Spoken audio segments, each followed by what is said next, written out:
সবাইকে good night. তো এখন আমি ভিডিওটা গুড নাইট বলে করছি, কারণ এখন আমি করছি প্রায় 11:30 বাজে ভিডিওটা করছি আমি। তো অ্যাকচুয়ালি আমি তোমাদের সাথে কতদিন ধরে ভিডিও দিচ্ছি না, তো দিচ্ছিলাম না। তো যেহেতু আমি সেদিন গুয়াহাটি গিয়েছি, তো গুয়াহাটি গিয়ে ব্লগ করেছি, আমি যাওয়ার সময় ব্লগ করেছি, কিন্তু কি কারণে মিস্টেক দেখাচ্ছে আমি কিছু জানি না। কমিউনিটি ভায়োলেশনস আসছে ওটার মধ্যে, চাইল্ড সেফটির কিছু আসছে, আমি কিছু জানি না। প্রাক্সিকে দেখিয়েছি ওটাতে, কি দেখালাম মানে কোন জায়গায় মিস্টেক হচ্ছে আমি সেটা বুঝতে পারছি না। বা প্রাক্সিকে দেখালাম, তারপরে দিকে আরও বাচ্চারা ছিল, আমরা আম পারছিলাম, বাচ্চারা ছিল, সেই জন্য এখানে কোনো কোনো ভায়োলেশনসের আমি তো বাচ্চাদের কোনো মানে ভুল হয়ই নাই যে বাচ্চাদের সাথে কোনো খারাপ ব্যবহার বা বাচ্চাদের সাথে কিছু হয় নাই, কিন্তু তারপরেও আমার ভিডিওতে দেখাচ্ছে চাইল্ড ভায়োলেশন।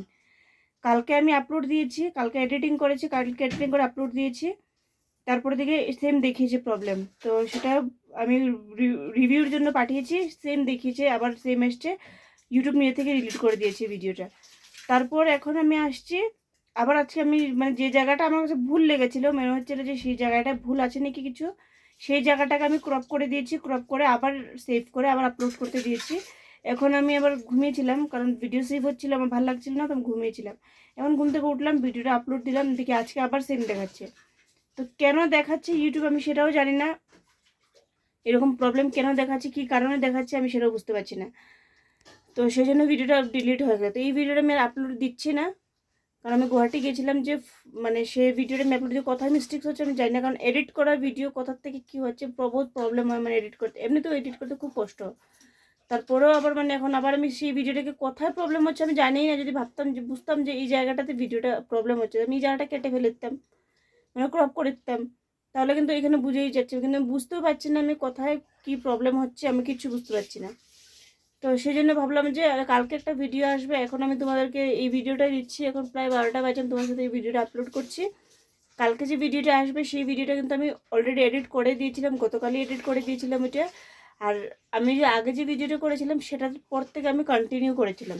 তো ওই ভিডিওটা তোমরা যদি দেখার পরে তোমরা ভাববে হয়তো ভিডিওটা হঠাৎ করে আমি কন্টিনিউ কথাটা কেন বলছি, কারণ আমি আগে যে ভিডিওটা এডিট করেছিলাম সেটার থেকে ওকে মানে সেটা বেশি লম্বা হয়ে যাচ্ছিলো, তো ওইখান থেকে শেষ করে এরপর থেকে নেক্সট থেকে আমি করছিলাম বলে সেই ভিডিওতে কন্টিনিউ বলেছি। আর কেন ইউটিউব আমাকে এরকম মানে কমিউনিটি গাইডলাইন্স দিচ্ছে আমি কিছু বুঝি না। মানে বাচ্চাদের এখানে কিন্তু কিছু হয় নাই, আমি কোনো কিছু খারাপ দেখি নাই ভিডিওটার মধ্যে, কিন্তু আমি বুঝতে পারছি না। যদি বুঝতে পারতাম তাহলে আমি ওই জায়গাটা কপি করে দিতাম, কিন্তু কোন জায়গাটা বলছে সেটাও আমি বুঝতে পারছি না। তো যাই হোক, কিছু করার নেই, এখন কি করব, কিছু করার নেই।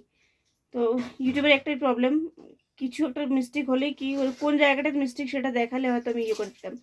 তো কিছু করার নেই, কালকে আমি এখন ভিডিওটা ছাড়ছি, কালকে মানে আরেকবার আমি তোমাদেরকে পাঠাবো। মানে নেক্সট ভিডিওটা আসছে, আগের ভিডিওটা আমি ডিলিট করে দিচ্ছি, এটা আমি আর আপলোড দিচ্ছি না, কারণ আমি বুঝতে পারছি না কোথাতে প্রবলেম হচ্ছে। এটা আমি বারবার আপলোড দিচ্ছি, এই ভিডিওটার জন্য আমার নেক্সট ভিডিওটা আমি আপলোড দিতে পারছি না। ডেইলি আমি একই ভিডিও দিচ্ছি, আর যেহেতু আমার টাইম হয় না, বিকেলবেলা অফিস থেকে এসে ভিডিও আপলোড দিতে হয়, সকালবেলা তো টাইম নেই। তো ডেইলি রাত্রেবেলা আমি 8:30 9টার পরে আমি ভিডিও আপলোড দিই, পর রিভিউ করে এরপর দিকে তো নেক্সট ভিডিওটা দেওয়ার টাইমই হয় না। আর দুপুরবেলা আমি দিতে পারি না, যেহেতু আমি অফিসে থাকি, তো অফিসে থাকলে তো আমার নেট থাকে না, মানে মোবাইলে নেট দিতে হয় না, তো সেই জন্য। তো চলো, কালকে ভিডিওটা আসবে, সেটা কন্টিনিউ থেকে করবো। তোমরা যারা যারা আমার ব্লগটা দেখেছো কন্টিনিউ থেকে বলবো, দেখিও গুয়াহাটি গিয়ে ব্লগটা করছি আমি, তো দেখিও তোমরা পাশে থেকো। তো চলো, এখন জন্য এতটুকু, গুড নাইট, পাশে থেকো।